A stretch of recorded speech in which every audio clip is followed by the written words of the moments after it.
do do do do do do do do. Good morning, afternoon, or evening, wherever you might be in time and space. Kinneas here. We are going to do leaning your mix. Talking about leaning your mix and the mixture in general. Okay. I'm heading towards Colorado Springs. And this down here, this red lever, says mix, pull, lean. You know, if you've been around cars for a while and are older, you get it. It's not why you're watching this. You are new and you have no idea what that means at all. And what does it do? You know, what is 23%? What?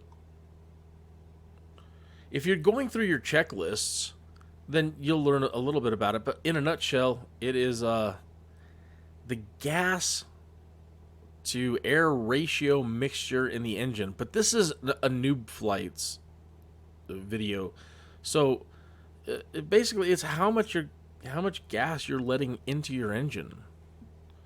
Okay, I'm not going to go over this theorem and this ratio and these numbers and this calculates out to this. You can do that all you want, and you should.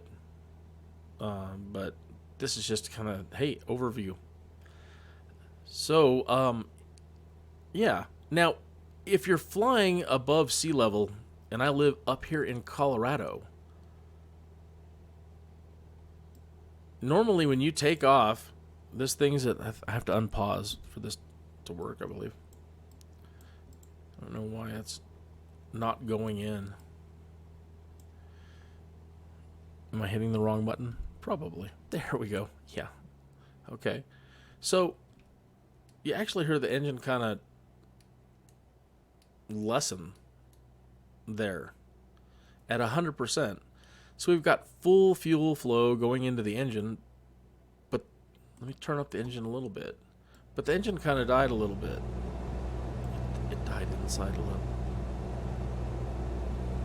Let me give it full throttle. I've turned the volumes down on everything so they don't drown me out. But in a nutshell, when you're at high altitudes, it operates better at about 50%. So you get a benefit from flying high altitudes. So as I start pulling it back, listen, you can already hear the engine picking up. I'll be quiet.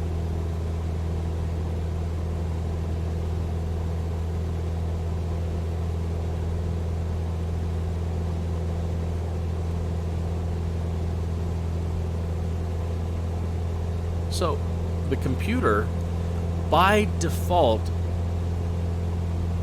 brothers and sisters, this is set to auto mix for you. You have to go into the options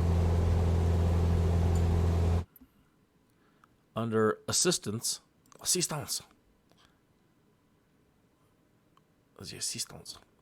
and we need to go to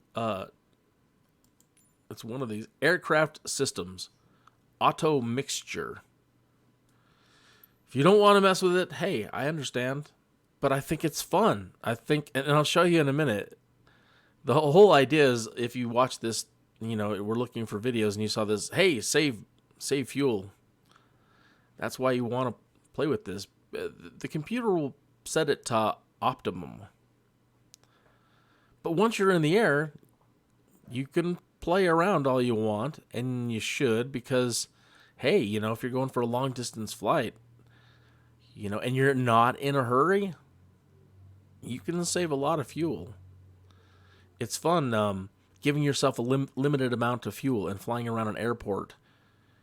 And, we expect with this much fuel, you can stay up in the air for 5 minutes. See if you can make it 7 minutes, 8 minutes. How long can you stretch your gasoline? And you're going to want to know your limit. You're going to want to know that limit.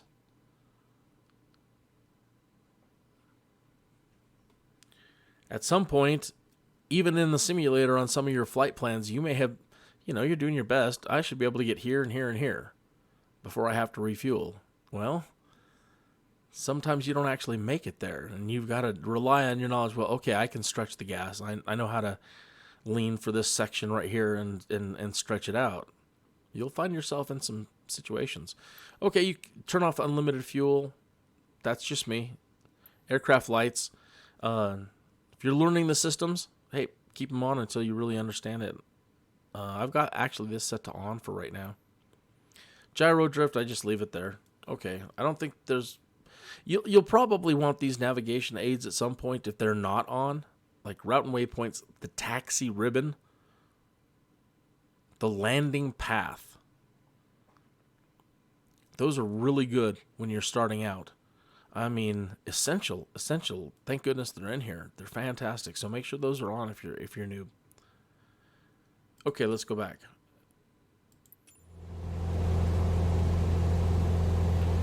Okay, saving fuel. All right. Right now we're going over 100, almost 110. Well, I'm not in a hurry. Okay, so I can just turn down the throttle and slow down, and by doing so, I'm going to start saving gas. But if we start fiddling with this thing over here, we start finding that like sweet spot where we just need to input just a tiny bit of little gas, just a little tiny bit of gas into the engine, and just enough to make it keep flying in the air and give it enough horsepower. Sometimes it's a good idea to just leave that throttle all the way in, because we're going to be pulling power from the engine anyway, and you want the engine moving that propeller as fast as it can without dying. So at 35% we are losing speed, and we are slowly decreasing. So let me start easing it back a little bit. I think around 15% it's going to die out on this. See, and they'll tell you, hey, what are you doing? What are you doing, man? You're crazy. Yeah, I can go 80, 70. That's how fast the cars are going on the road. But flying, whatever, you fly how you want. I don't care. But I'm all about the engine's starting to die. Barely chugging. 11% it's hanging on. 16. Alright. At 16%, we're still kind of holding. We're not exactly going up. We're definitely going down. Okay, 21%. Now I'm going to start using the trim. And we learned about the trim. You learn about the trim in your very first lesson in Microsoft Flight Simulator, straight and level flight, and how to use the trim wheel. Okay? Right now it's forcing. I don't. Is the autopilot on? It shouldn't be moving on its own. Let's make sure your autopilot is off. Come on. Move out of my way. It seems to be on. Yeah, it was on. Don't mess with what I'm doing, man. It was on by default, I guess. I loaded into the air, meaning I started this mission from the air, so I guess that's why. Alright, let's at least get into a neutral position. Right there. Let's see what's going on. Just trying to... The plane is trying to find its balance. Sometimes, if you've got enough air underneath you and you're comfortable, you know, just like, well, get it into a straight level flight. Hurry up, hurry up, hurry up.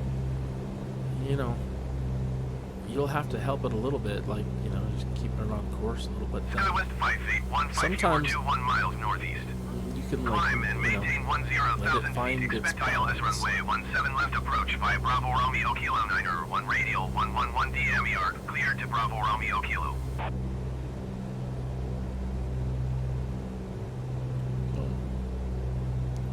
Alright, we've let it auto-balance itself enough. Let me apply some... Climb and maintain 10,000 feet. Trying to... Expect ILS runway I've got this thing 17 set left way approach too 5 sensitive. Bravo Romeo Kilo I 9er just barely 1 touch it, radial it's 111 going. DM yard. I Cleared don't to even care Bravo which way I'm Romeo heading Kilo right now. Skywest I 5815. just want to get this thing in a straight and level flight to where she's not really falling, and she's just kind of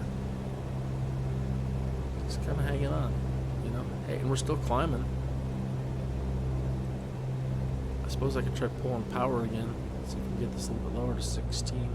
Up. All right, she's starting to fall. Let me pull the nose up a little bit using the trim tabs. Now we're definitely going slow. Maybe it's, you know. We don't want to go slower than traffic on the highway, so I'll put it back. Let's go back to 20. It's not going to do much for us, but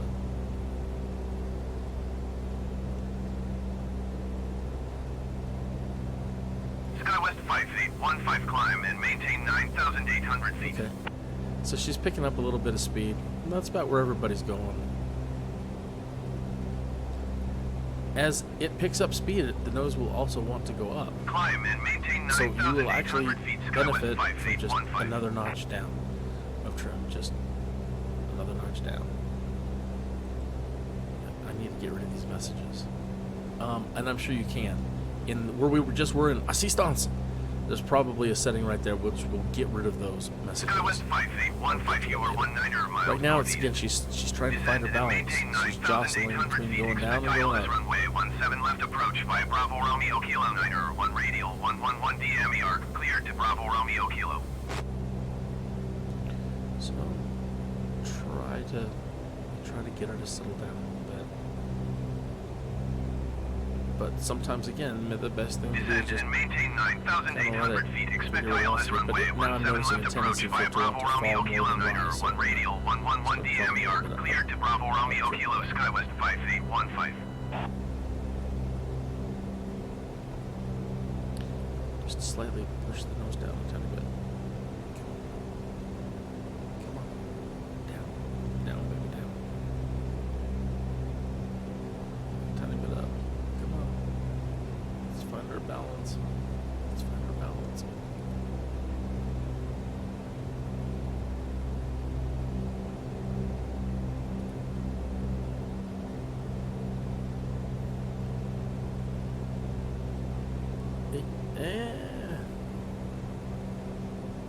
on.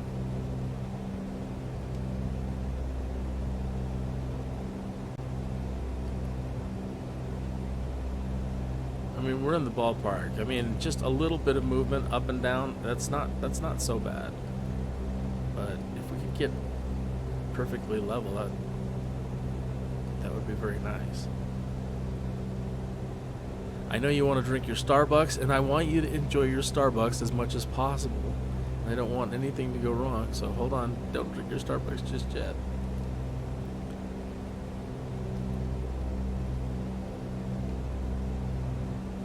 Well, you get the idea now. Okay, so what we've done is, in high altitudes, you automatically want to get down. They say not to adjust on the ground. But in high altitudes, it's kind of one of those. I mean, it seems that some people say one thing and some people say another thing. Some people say don't change your mix on the ground, but then you might not have enough power to take off. You know, you need to find that spot where you have optimum power. Now, another thing they will tell you is, hey, you know, too much stress on your engine, you could pre-detonate. And that sounds horrible.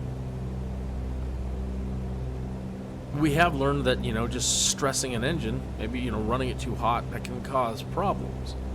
And one of the things we're going to talk about in the next episode is the EGT. So initially I was taught, hey, monitor this so that you don't detonate your engine. And I'm, oh my God, what? See this EGT right there? Yeah, and they're like, yeah, monitor that so you don't detonate your engine. And then, I'm reading another guy, and he's like, that's daft. That's stupid. It's wrong thinking. You can't, these engines aren't capable of causing themselves the kind of damage you're talking about to detonate. So, hey, I'm caught between two lovers feeling like a fool. I don't know. I know that de-stressing an engine, as a person, I'm sure it's better. So, when you're pushing for fuel conservation, even with our throttle full open in this balanced position, the heat's coming from the engine and making it to the exhaust. It's not there. It's just some cool air, man. It's just cool air. The engine is just barely sipping in the gasoline. If we lose too much, we may not want to fly into this wind farm ahead up here, and we might, we can go around it. But if you find that you're just, over time, you're starting to lose too much altitude, just either try to raise the nose up and have her start climbing again with the power that you've input, or just add another click of fuel. You can after a while, you can start really listening to the engine, and you can notice, let's head towards Colorado Springs anyway. So let me just turn back around. So, you start feeling all zen-like, and that's a good feeling, right? So, flying around, you want to extend your fly time, get up into the air, get to the altitude that you want. Being a noob pilot, they don't, I felt very comfortable learning how to fly at this height. I was not interested in flying really any higher than this for a long time, because I really want to do this for real. So I'm trying to treat this as real as possible, and the thought of falling out of the sky, should terrify you. Or if something goes wrong, I'm close enough to the ground where I can try to make a landing. So then the next thing is well, they're only going to give you like an hour's worth of flying time, or ... What does the ... mean? Well, it means if you know what you're doing, you get in there and you immediately, once you take off, adjust your throttle down here. Well, now you might get an hour and 20 minutes. And impress your instructor, who could be pretty. So that's that. So flying high altitudes, you're going to want to auto, again, back to, they tell you, don't lean on the ground, lean as soon as you get up in the air. You will eventually know your plane. Are you going to need the power? Maybe you will want to lean on the ground. But as soon as you get in the air, you definitely want to be running the engine optimally. So at high altitudes, you're going to have to drop it to around 49% no matter what. Okay, a word of warning flying altitudes or any place that gets cold. I started doing my first winter flying in the simulator under real-world conditions in X-Plane this last year for the very first time. Now I'm getting to the point where, okay, let me be, what's the term? Cavalier. Let me be cavalier and think that I can fly in cold weather. I even know how to ILS now, man. Cold weather. It seems that when it's too cold, running this way is not a good idea, because now it's too cold outside and the engine is cold, and after a while the engine could start seizing because it's cold, even though it's running and it should be generating heat. It starts to fail. So even when you've got your engine, get back to like 49%. That's where they want you for optimum flight here, according to the computer at the moment. That's what it's setting at 49%. I think you can fine tune this by holding this in. If you're just using your mouse wheel, it does it in like 2s and 3s. But you can get more fidelity on it by using your mouse, clicking that little silver button, and pushing and pulling. Get back to 40. I'm trying to. Let's touch it. That's 49. And you can see already, wow, what a boost of power. Look at the nose. She wants to go.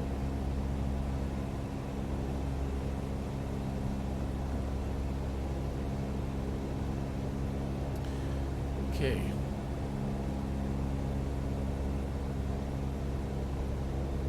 What else was I going to demonstrate? Just had a brain fart. Should take better notes.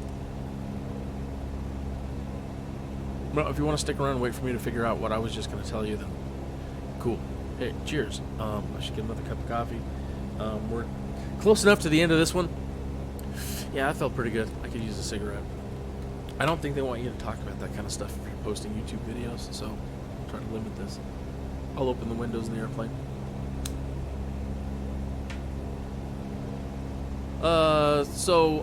Oh yeah, cold.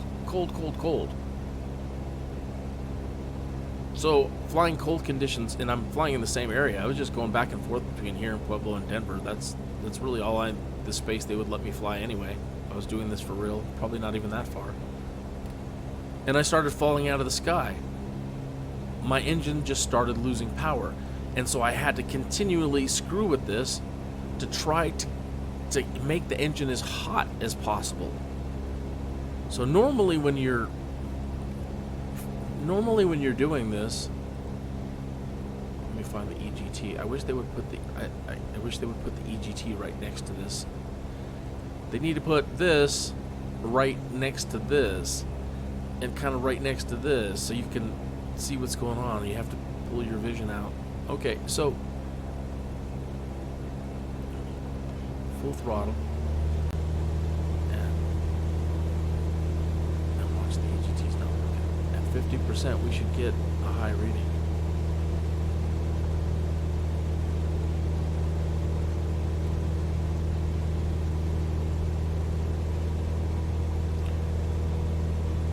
So the engine was starting to lose power. So now I've got to make sure that I'm in an optimal range to keep the engine running warm, at least hotter, and try to get it into that spot where it's running as hot as possible. And so normally they tell you, okay, if you're trying to find your lean spot, you find the point of optimum power where you're burning the most amount and you've got your hottest temperatures. And then just pull it back a tiny bit. Because you don't want to stress your engine. Because it can pre-detonate. And then the other guy jumps up and says, "You're full of it." And that's where I'm caught between them. I don't know. The other guy says, "You need another gauge, like a CRT." You see what I'm turning. I'm trying to straighten this out now. He says, "You need another gauge, what is it called? CHT, CRT, C something T. And that will tell you the cylinder head pressure. And only if you know the cylinder head pressure can you determine what kind of stresses the engine is going through. Therefore, you're, telling somebody, hey, don't lean for perfect power, and pull it back a little bit. The engine can't do that. It's not going to detonate. And they can fight all they want. I'm into saving power and making my engine, again, now I don't want to fly in cold weather. And I've even tried planes that have de-icing and stuff. And try to find yourself some cold places around the world, unless you live in one, and try it for yourself. Even with the plane that it's got the carburetor heat and it's got the de-icing, and I can shunt cowl flap heat, and the pilots know all this cool stuff about directing heat to the engine and trapping heat, yada yada yada. I still can't keep one in the air. I can run the de-icing, I can manage to keep the ice off of it, but in some cases I can't generate enough heat in the engine to stop the engine from seizing. losing power and you fall out of the sky. And that's the moral of the story. I don't think there was a story there. Other than, okay, so we covered high altitude, controlling your the zen of fuel burning and finding sweet spots and getting your plane leveled out, and we covered the EGT, and I was going to just do the EGT by itself, and it ended up being in this one, so. Alright. What am I going to do next? Can't say for certain. Case 100 wants me to go mow the grass, so that's probably what I should do next. And then what I have written down here is I want to cover features of the Autopilot. In some planes they don't have this, by the way. It's all computerized, and maybe they know how to get into the computer and change mixture and stuff, but it's usually all done now. And so that's the benefit of wanting possibly one of these older planes, because the other systems they'll just auto control it, and you have control. So I have autopilot heading. The autopilot functions, the buttons, what each one of them do. The heading, the nav button, that's the approach button. This is the reverse course, and I've never used this, so I'm actually going to be going out and watching videos from other teachers about using this and practicing reverse course stuff. Your altitude hold, adjustment. Here's your altitude knob. So, I can show you all this stuff here in the Garmin 100, and definitely handy to know. So I have that written down. Your radios and getting your autopilot to choose using the right radio source. So you can have an autopilot set, but what source is it using to work from, and how to get the right source plugged in. You've already using the comm radio and the nav radio. I didn't do videos for that. I know I've talked about it. So learning how to use your radios. This over here is I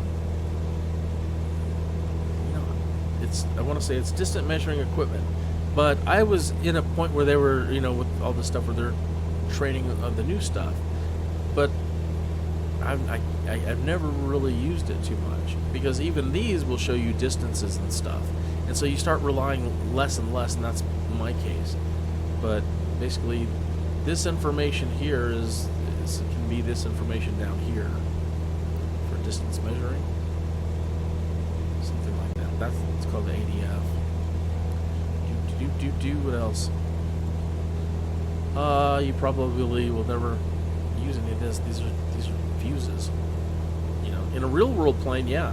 Maybe they'll even simulate that. Hey, you blew a fuse. In this lesson, we'll blow your fuses. Your lights. So, yeah. I'll start covering these after I see the Case 100's honeydew list. Thank you for tuning in. If you like it and you want to keep going with me, and we'll go over this stuff next, then please subscribe, and I'll just knock them out as fast as I can. If you like them, put a little heart on it. Almost looks like we're getting a little icy, but that's just a way to affect us, I think.